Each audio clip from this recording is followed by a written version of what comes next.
দেখুন, ক্রিকেট কোনোদিন রাজনীতির বাইরে ছিল না এবং বাংলাদেশের ক্রিকেট যতদিন যে সময় থেকে লুক্রেটিভ হওয়া শুরু করেছে সেই সময় থেকে এটাকে রাজনীতিকরণ কিংবা বলেন আপনার সরকারি হস্তক্ষেপ বলেন বা সম্পৃক্ততা বলেন কিংবা যারা মধু আহরণ করে সেই সব মৌমাছিদের কথাই বলেন, তারা কিন্তু ব্যাপক হারে আসছেন, এসে এখানে শোডাউন করেন। আমি একবার নাজমুল হাসান পাপনকে জিজ্ঞেস করেছিলাম যে আপনি যে এত লোক এখানে আপনাকে ঘিরে মিছিল করে স্লোগান দেয়, এটা তো আপনার আগের যে প্রেসিডেন্ট ছিলেন কামাল সাহেব, ওনার বেলায় তো দেখিনি। আপনি কি এটা খুব বেশি এনজয় করেন? আমি এটা এনজয় করি, তাই এখানে আসে। তার মানে হচ্ছে যে তারাই চান, এই যারা সভাপতি হন কিংবা যারা তাদেরকে সভাপতি বানান, তারাই চান এখানে একটা রাজনৈতিক শোডাউন হোক, এই তাদের বলয়টা, তাদের প্রভাবটা দেখানোর জন্য। এই প্রভাব দেখানো বা এই দেখানো বাংলাদেশের ক্রিকেটের জন্য কখনোই ভালো হবে না। যেটা হচ্ছে এখন, তার এই যে নেতিবাচক যত কিছু যা ঘটছে ক্রিকেটের বাইরে, সেই বাইরের এফেক্টটা মাঠে যেয়ে পড়ছে। এই মাঠের প্রভাবের কারণে আজকে ক্রিকেট কিন্তু ডাউনওয়ার্ড, এবং একটা সময় আসবে ক্রিকেট আবার সেই প্রান্তিক লেভেলে চলে যাবে। আমরা কি তাহলে ভাইয়া পিছনের দিকে যাচ্ছি, একবারে জিম্বাবুয়ে কেনিয়ার মতো অবস্থা হয়ে যাবে, নাকি আমরা পাকিস্তানের মতো রাজনৈতিক দিকে হাঁটছি, যেখানে প্রতিবার ক্রিকেট বোর্ডের হস্তক্ষেপ থাকবে ক্রিকেটের মধ্যে? যেখানে হস্তক্ষেপ থাকবে সেখানে এরকম অবস্থা হবে। বাংলাদেশের একটা পজিটিভ দিক আছে, বাংলাদেশের ক্রিকেটের টাকা আছে, বাংলাদেশ ক্রিকেট বোর্ডের ব্যাংকে টাকা জমানো টাকা আছে অনেক, ফলে বাংলাদেশে হয়তো এই আর্থিকভাবে সচ্ছল হওয়ার কারণে ক্রিকেটটা অত ডাউন হবে না, কিন্তু জিম্বাবুয়ের মতো বা ইয়ের মতো হবে, কেনিয়ার মতো হবে না, কিন্তু খুব একটা ভালো দিকেও যাবে না। যেখানে কথা ছিল মানে গত 2 বছর আগেই বলা হয়েছে 7 নম্বর পজিশন থেকে আমরা আগামী 2 বছরের মধ্যে 4 নম্বরে যেতে চাই। যদি 4 নম্বরেই যেতে চাইতেন আপনি, তাহলে এই যে অস্থিরতা, এই যে অরাজকতা, এগুলি আপনি করতেন না। আপনার ক্রিকেটীয় ফোকাস থাকতো এবং প্রত্যেকটা জেলায় বা ডিভিশন, অন্তত ডিভিশন যেসব স্টেডিয়াম রয়েছে এখানে ক্রিকেট কমপ্লেক্স করতেন, আপনার ফোকাস থাকতো সেখানে একটা হোস্টেল গড়ে তোলা কিংবা অন্য যেসব অবকাঠামোগত উন্নয়ন কমপ্লেক্স গড়ে তোলা, সেই কমপ্লেক্স গড়ে তুলতেন। আপনি সেগুলি না করে, ফারুক সাহেবও পারতেন, সেগুলি না করে আপনারা যেসব করছেন লোক দেখানো কাজ, মানে ডেলি ওয়ার্ক করার জন্য কোনো বিসিবি প্রেসিডেন্ট লাগে না কিংবা পরিচালনা পর্ষদও লাগে না। যারা পেশাদার বডি রয়েছেন এখানে, সিওর নেতৃত্বে বাকি কাজ তারাই করতে পারে। এখন যদি সরকার মনে করে যে এখানে একটা আইসিসির বাধ্যবাধকতা না থাকলে এখানে একজন প্রশাসক বসিয়ে দেবেন আর সিও বাদ বাকি তার স্টাফদের নিয়ে কাজ করবে। আইসিসির বাধ্যবাধকতার কথা বললেন, একটু সামাজিক যোগাযোগ মাধ্যমে কথা বলি, সবাই বলছে বাংলাদেশ ক্রিকেট ব্যান হয়ে যেতে পারে, ব্যান হয়ে যেতে পারে। আপনি সাংবাদিক হিসেবে বিষয়টা যদি তাদের ক্লিয়ার করে দিতেন, ব্যান হবে না যেটা আপনি জানি, কিন্তু মানুষ তো জানে না, আপনার যারা ফ্যান ফলোয়ার আছে তাদের একটু বলে দেন। দেখুন, আইসিসি এখানে ব্যান করবে না এই কারণে যে কোনো সুযোগই নেই আসলে। যে গঠনতান্ত্রিক প্রক্রিয়া রয়েছে আইসিসি বা এনএসসি, বিসিবি বা কেউ কিন্তু আপনার যারা এনএসসি রয়েছে, এনএসসি কিন্তু কোনোভাবেই আপনার গঠনতন্ত্রের বাইরে গিয়ে কাজটা করে নাই। কাজটা কীভাবে করেছে, আপনি গঠনতান্ত্রিক স্বীকৃতি বা হস্তক্ষেপ করার মতো তাদের বৈধতা দিয়েছেন। যেমন আমি একটা স্ট্যাটাস লিখেছি আজকে এরকম করে যে বাংলাদেশ ক্রিকেট বোর্ডে যে গঠনতন্ত্র রয়েছে সেই গঠনতন্ত্রে সরকারকে হস্তক্ষেপের জন্য বৈধতা দেওয়া হয়েছে। সেই বৈধতাটা কিভাবে, আপনি 5 জন কাউন্সিলর 3 নম্বর ক্যাটাগরিতে, এবং সেই কাউন্সিলরদের থেকে 2 জন পরিচালক মনোনীত করতে পারবেন, নট নির্বাচিত। যখন আপনি মনোনীত করার বিধান রাখবেন, সেই মনোনীত কোনো ক্রাইসিসের মধ্যে সেই মনোনীত ব্যক্তিদের থেকে আপনার সভাপতি নিয়োগ করবেন এবং অন্যদেরকে ওখান থেকে ছুঁড়ে ফেলে দেবেন। তাদের মনোনয়ন, যারা মনোনয়ন দিতে পারে তারা মনোনয়ন বাতিল করতে পারে। আর যেহেতু বিসিবির গঠনতন্ত্র আইসিসি সমর্থিত, অতএব এখানে আইসিসির আর বলার কিছু নাই। যদি বলে তাহলে উপরের দিকে থুতু ফেলে যেমন নিজের গায়ে পড়ে, তখন আইসিসির গায়েও পড়বে।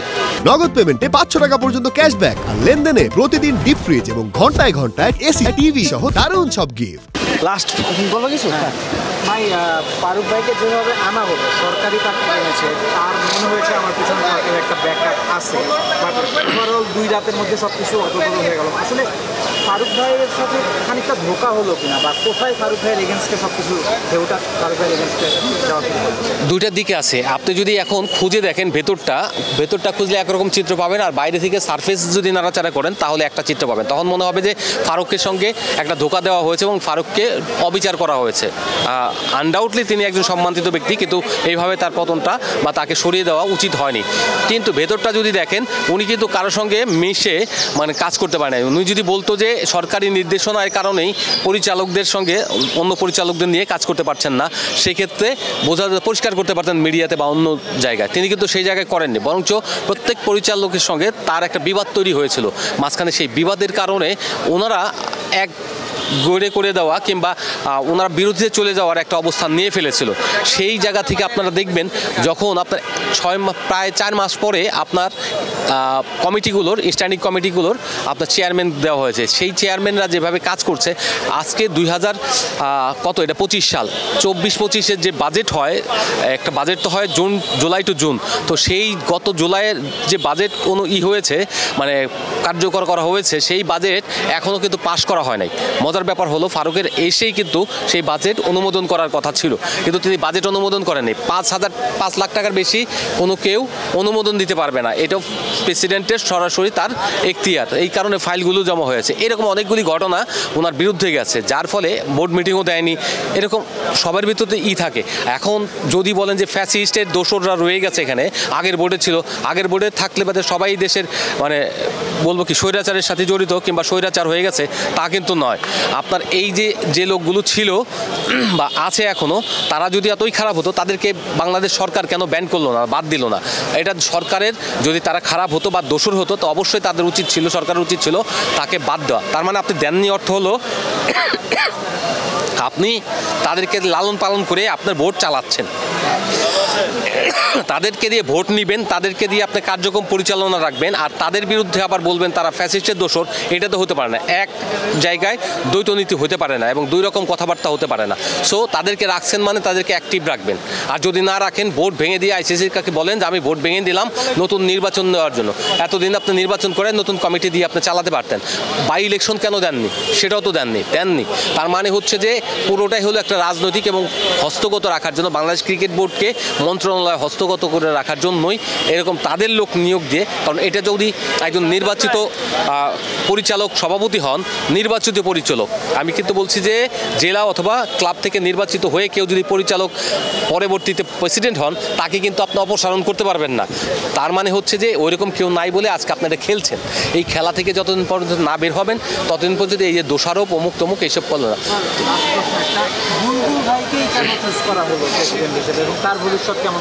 দেখেন, বুলবুল ভাইয়ের বিষয়টা আমি যেটা শুনেছি, মাননীয় উপদেষ্টার একজন টিচার নাকি তাকে এরকম পরামর্শ দিচ্ছে বুলবুল ফ্যান। এটা শোনা কথা, এটা আমি কিন্তু একদম জানি না। যদি তাই হয় মানে একজনকে খুঁজে বের করতে হবে, যেহেতু তাকে ফারুক ভাইকে সরিয়ে দেবেন, তো সরিয়ে দেওয়ার ক্ষেত্রে যদি চিন্তাও করা আগে থেকে হয়ে থাকে তাহলে তো একজন লোক লাগবে। সেই লোকটাকে গ্রহণযোগ্য লোক।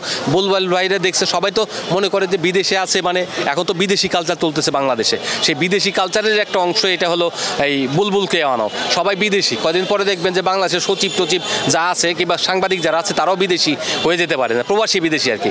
এই প্রবাসী বিদেশিদের মধ্যে একসময় দেখবেন যে বিদেশি যারা নাগরিক, অন্য দেশে একদম স্থায়ী নাগরিক, আমাদের দেশের না, তারাও এসে হয়তো এদেশে এইভাবে চালাইতে পারে। অতএব এটা কিন্তু আপনার এরা থাকলে আগামী মানে কিছুদিনের মধ্যে এরকম হতে পারে। তাহলে কি ভাইয়া যারা ফেসবুকে যাদের ইমেজ ভালো শুরুর দিকে, তাদের কি মানুষ চুজ করে? বা ফেসবুকে যারা বেশি অ্যাক্টিভ, যেমন ফারুক ভাইয়ের ক্ষেত্রে দেখলাম উনি যখন প্রেসিডেন্ট ছিলেন না, অনেক কথা বলেছেন, এসে কাজের কাজ কিছুই করতে পারেননি, এটা অনেকেই বলছে।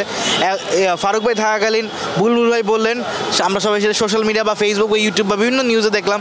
এবার তাকে নিয়ে আসা হলো, এবার তার ব্যাপারে যে বলবে পরবর্তীতে তাকে নিয়ে আসা হবে। এসবের ইনফ্লুয়েন্সটা কি অনেক বেশি হয়ে যাচ্ছে কি?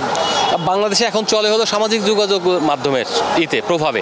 তো এখন যারা নীতি নির্ধারণী পর্যায়ে থাকেন তারা যদি একটা ম্যাচিউরড হতেন তাহলে কিন্তু আজকে এই সমস্যা হতো না। তাদের এই ইম্যাচিউরিটি কিংবা অস্থিরতাই কিন্তু সব কিছুকে বদলে দেওয়ার জন্য বারবার বদলানো কোনো প্রতিষ্ঠান বা কোনো সংস্থার জন্য কোনোদিনই ভালো বা সুখকর কিছু বয়ে আনে না। আজকে যেটা হচ্ছে সেটা কিন্তু বাংলাদেশের ক্রিকেটের জন্য আসলেই খুব খারাপ একটা জিনিস। তারপরে বুলবুল ভাই যেহেতু আসছেন, উনি একটা জিনিস করছেন, উনি নির্বাচন করবেন না। ফারুক ভাই যদি নির্বাচন না করার প্ল্যান নিতেন, তাকে দেওয়া হয়েছিল আসলে ইন্টারিয়াম টাইমে আগামী নির্বাচন পর্যন্ত, অক্টোবরের যে নির্বাচনটা হতো সেই নির্বাচনের আগে উনি যদি দুর্নীতি হয়ে থাকে সেটা শ্বেতপত্র প্রকাশ, তারপরে এখানে গঠনতান্ত্রিক পরিবর্তন এইগুলো এবং বাংলাদেশ ক্রিকেট ডেভেলপমেন্টে কিছু কাজ করা, সেই কাজগুলি যদি তিনি করতেন এবং সেই কাজের মধ্যে নির্বাচন দেওয়ার মধ্যে সীমাবদ্ধ থাকেন তাহলে আজকে তাকে এভাবে যেতে হতো না। যেহেতু উনি নির্বাচনের ঘোষণা দিয়েছেন এবং উনি একটা কোরাম বা প্যানেল তৈরি করার চেষ্টা করছিলেন, সেটা গোয়েন্দা সংস্থারও তো রিপোর্ট আছে এখানে, সেইগুলির কারণে নেতিবাচকভাবে গেছে। লোভী কাল হলো ফারুক ভাই।